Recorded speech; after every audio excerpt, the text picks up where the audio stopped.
Welcome back to another episode of Jake and Joel Are Magic. I am Joel. This week, we are going to be covering the very first deck that Jake and I put together for the Community Content Creators Cup. We've been challenged to build a Bant deck using only common lands. Let's jump into it and see what we came up with.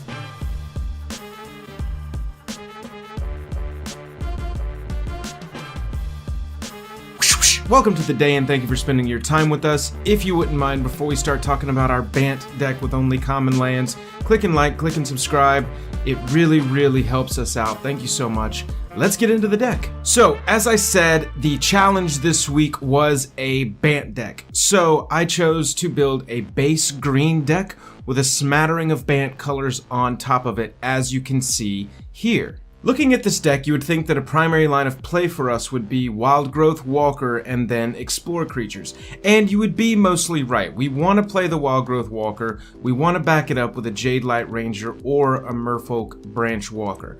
However, Wild Growth Walker, the secret's out. People are acing this card as soon as they see it.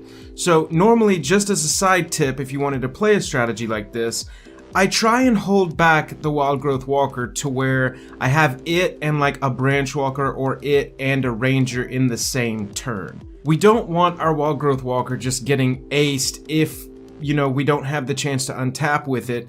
And hopefully we can catch our opponent tapped out. We can play the Wild Growth Walker and play the Branch Walker on as soon as turn 3 if we've hit our Llanowar Elf correctly. And just start netting life and counters on Wild Growth Walker before they're able to take it down. Which means a primary line of play for this deck is Llanowar Elf into something like Jade Light Ranger turn 2 if we didn't get a Wild Growth Walker in our opening hand.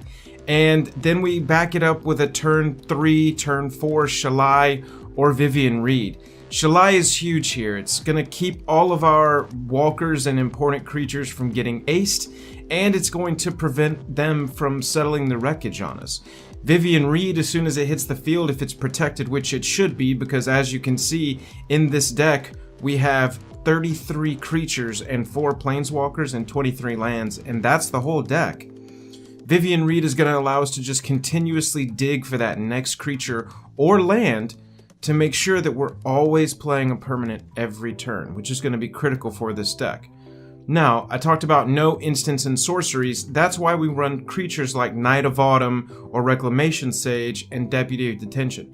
These are going to give us the effects that we need on a stick. Deputy of Detention is going to let us get rid of creatures and planeswalkers and tricky enchantments like Conclave Tribunal. Knight of Autumn is going to let us destroy artifacts and enchantments, get that Search for Azcanta out of here. Reclamation Sage is going to kind of back that up. In a perfect world, Reclamation Sage is probably a 4th Knight of Autumn.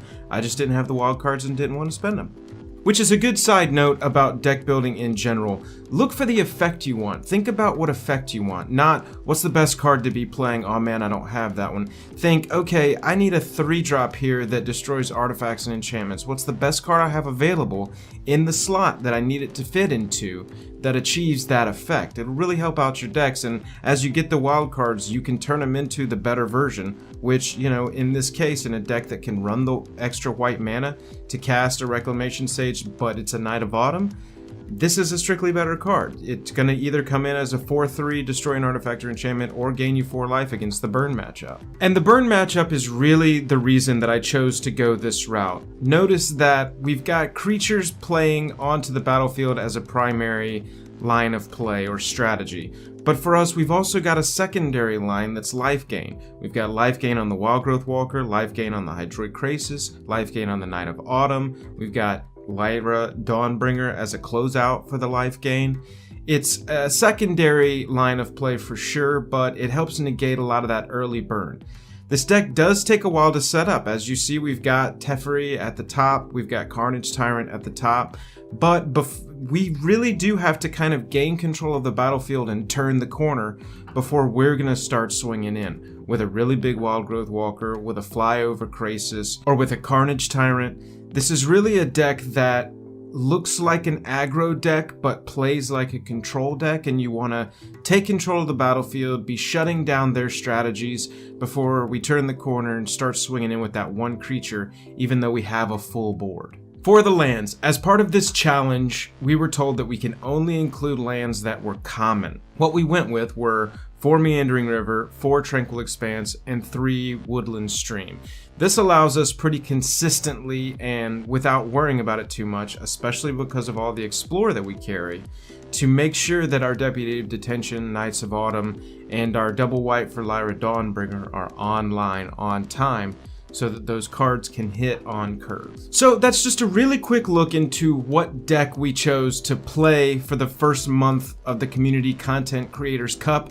Thanks to MP Numbers for inviting us and for arranging all this. Watch out for gameplay videos from the Community Content Creators Cup on our Arena Play Tuesdays drops.